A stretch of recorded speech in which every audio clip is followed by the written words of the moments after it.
Hey there and welcome back. The best content creators are those that really understand their audience.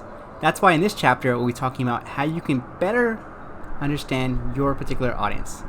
Now the first step you want to do is identify who is your audience. Now it seems like common sense, but you'd be surprised how many people I speak with don't clearly know who they're trying to reach. Now it's obviously an issue when you're pushing out content, because if you're trying to reach everyone, you're going to create this super vanilla, super generic content, and it's not going to resonate with everyone. Trust me, I've seen it across multiple industries and multiple roles. So first, identify who is your audience. Is it prospects? Are you trying to get new clients for your business? Are you trying to get a new job? Are you looking at prospective employers, hiring managers, HR? Are you in HR and trying to get the best talent, looking for new employees? Or are you in PR and comms and looking for media? Regardless of who your target audience is, all of the tips in here will be applicable to you. The first thing you want to do is you want to make a list of your target audience.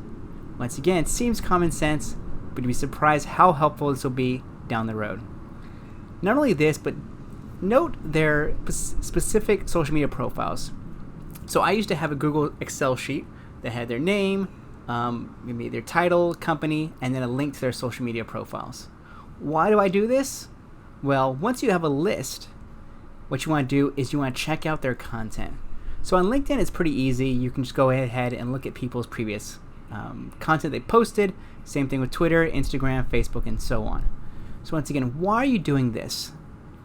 You want to better understand and get inside your audience's shoes. And one way to do that is do a little bit of online stalking.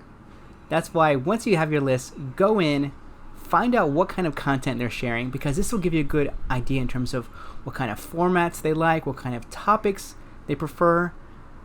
Jot down all these things. These will help you become a better content creator. So do this research, do some online stalking, and note any similarities. Once again, do you see that they're sharing more topical news, like things from the news?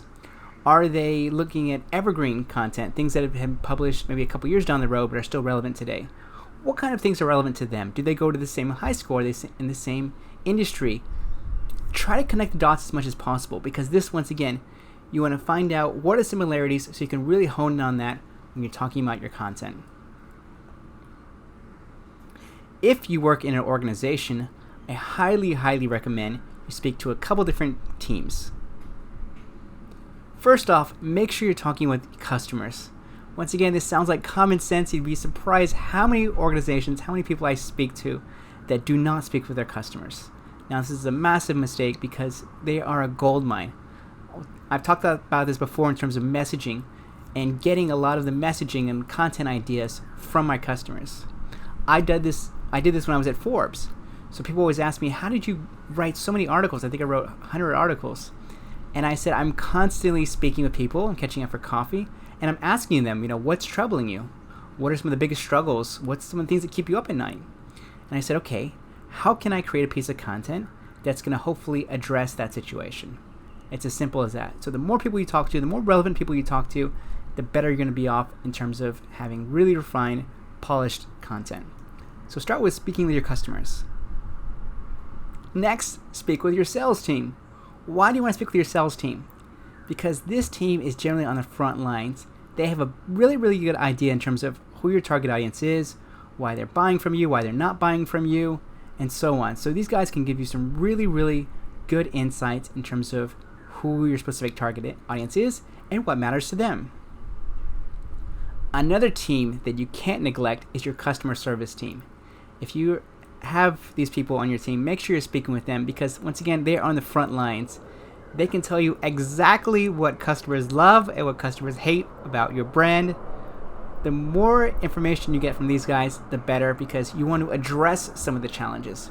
So rather than your customer service team having to call up and deal with all these complaints, you could have on your social media profiles ways in which you are addressing these commonly asked questions.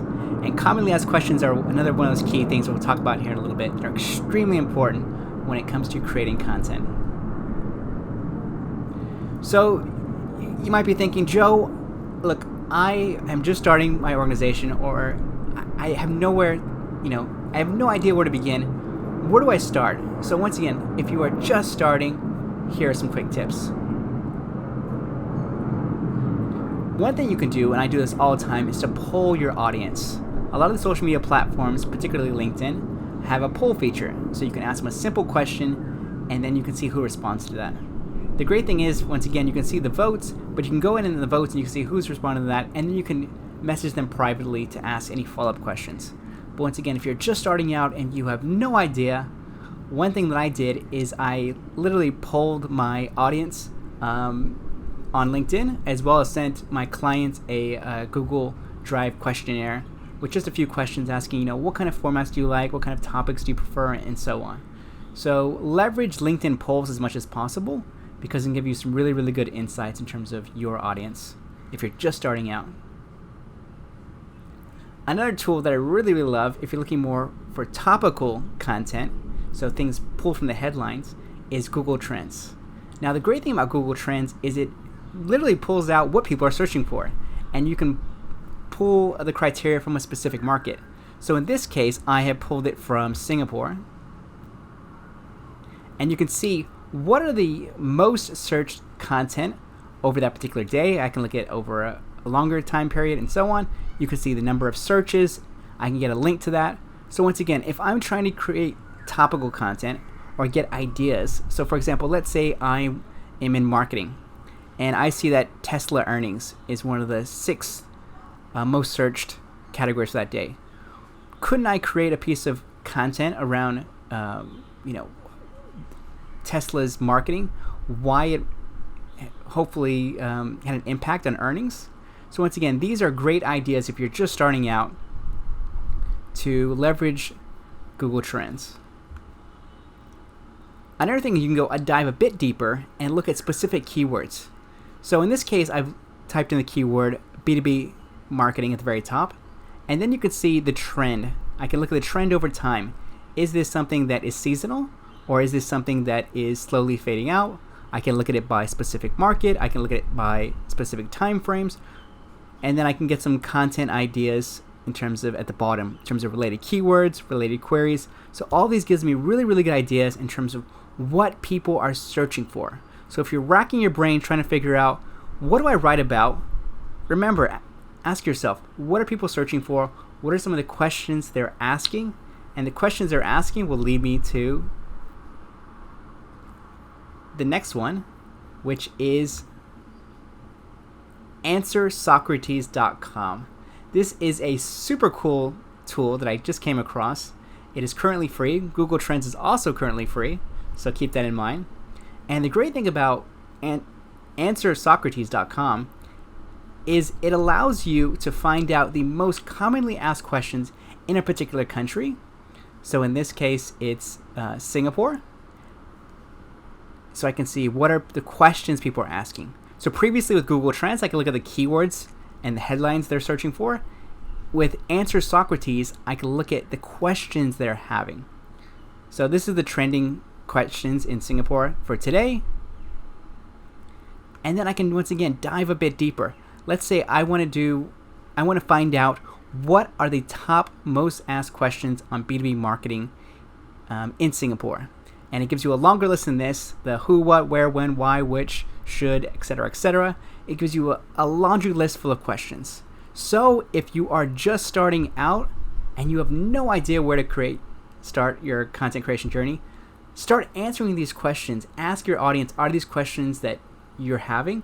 If so, simply try to answer those as simple as possible. Whether it's a video, whether it's text, start with these because this is the low-hanging fruit you really want to capture. Now, in the subsequent sessions, we'll talk about how you can create the content, some of the tools involved. But the key for today's chapter is really getting inside your audience's head. The better you can get inside the head, the better your content will be. So thanks so much, and we'll see you with the next chapter.